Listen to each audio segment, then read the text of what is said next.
career and vocational exploration television. This is, of course, Digital Edge TV. The best advice I can give is to learn how to leverage your skills for growth.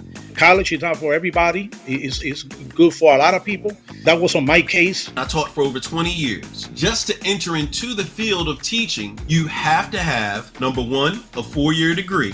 After sports ended, it was time to make money. And so I figured, let's go ahead and use that degree. Let's apply our trade in this corporate world. I had 2 master's degrees. I realized that world wasn't for me. I'm constantly having to relearn every 4 years. Number 2, you have to have a certification in your field of study. And you have to have student teaching. With all of that, I ended up with a salary of less than $60,000 a year. If people are able to trust you, you know what you're talking about, they don't care about the titles, they don't care about the degrees. That a lot of people, such as myself, are career transitions. My life wouldn't be where it is today if I had just been left in a cell 24/7, and I didn't have those opportunities to get out and see people like you speak. Thank you very much. I'm 55 and I want to change my career. So listening to this, all this information, I really, I'm so happy that I got on this Zoom. It's just a lot of information that I loved it, that I heard. I'm so happy that I got on it, that I don't know what to do. Wow. Awesome. Wow. Well, I'll tell you what to do. Spread the word, right? You want to be fulfilled as you live your life. So encourage everybody to grow in it. And you will find yourself that God is going to open doors. And you're going to, as you be a blessing, you're going to be blessed at the same time. Got to make a living one day. You got to put your feet on the ground and figure out a way to make a living for yourself. Might as well enjoy it, right? She's a senior. What you going to do when you graduate? Probably welding or electrical. She has no aspiration to go to college or anything. She wants to get out and work with her hands and her mind, right? Mm-hmm. I think this in general is pretty awesome. There's a lot of students here that have no idea what trades are. They don't know what apprenticeships are, and they get to learn that today. So there's going to be a lot more students here today that get to make an informed decision on their future and moving forward and when they graduate high school. I got Mr. Bruce Hallman here. He's with McGee Brothers Masonry. How long have you been working with McGee Brothers? 40 and a half years. Think he's got I've about to learn how to do it. Think he's got a trial in his hand someday? See good, eager young kids that want to learn. They just need somebody to teach them, and that's kind of what we're here for. I know I look back at my career and the people that took the time to teach me and show me how to do things right, and take your time and do it right first, and the speed will come to you. We need industry to be involved in this. Your feet on the ground and figure out a way to make a living for yourself. Might as well enjoy it, right? Yeah. What's the most satisfying part of your career, Ben? I would say the very end of each job, being able to know that the brickwork that we do is always going to be there. And it's so much fun to ride around town, on a weekend with family and friends and be like, hey, I did that. And what happens on pay scale is it gives you a very clear scope of what is happening in that industry. You click on the heat map there, you can actually take a look and see how many opportunities are available. TVI Vector Impact, this is another resource. That's actually a great startup for you to put together your LinkedIn. What roles or other positions you can take to divide your career path. Nationally, there are 663,000 unfilled jobs in cybersecurity. LinkedIn, compared to other platforms, is my favorite source. Not only network, but also follow those who are already doing what I'm doing. Educational resources, what the salary is, where they're hiring for in your state and your city. North Carolina, you have how many? Highlight that, I think 21,000? Yeah. In 21,000 jobs. On-ramps to careers in this, right?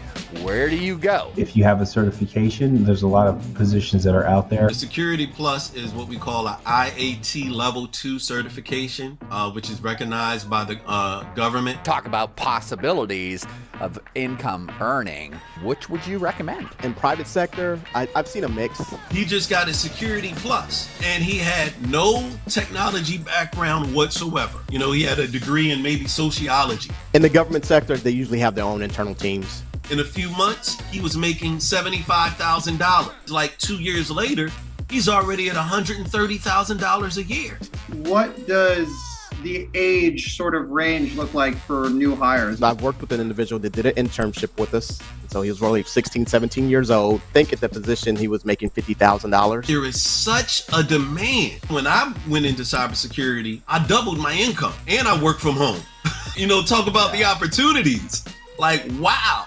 Those that are in the Zoom room will take this opportunity to ask questions as well. Scott, you want to jump in real quick? When I made the leap from, oh, here's guaranteed money to nothing's guaranteed day to day, which is great. My parents were super happy about that. How do you make sure that people don't sound like you're a robot? If I meet you in the streets, I'll just start saying, hey, what's going on? What you up to, or what are you doing here, or where you from, or just engage the conversation. Type in this code. Test our knowledge on what we covered today in the show. And let the games begin. Here is your quiz. First question. This is multi-select. What is more important when considering starting a new business venture? 1, conducting solid market research. 2, setting up proper business structure. And, oh, look at that. Scott jumps into the leads. What are we talking about when we talk about career outlooks? The physical appearance of cybersecurity professionals, future job prospects, and opportunities in the field. Those are simply statistics that are telling you where we are now. The outlook is where we may be. Was that Corey coming in close behind and Eddie still getting stumped? What is crowdfunding? A way to raise money from a large number of people. What life skills do you need to really be able to maintain a career in this field, guys? Because there's got to be an enormous amount of pressure.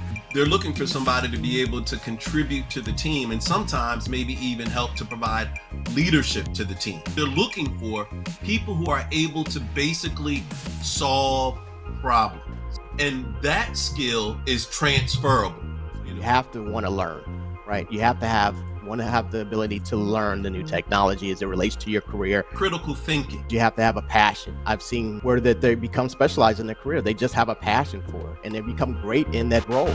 We're going to put our teacher hats on and we're actually going to provide you guys with additional learning materials and short lesson plans. So if you are an educator or you just want to follow up on your own, we produce a series of activities that you can use to further dig into the field.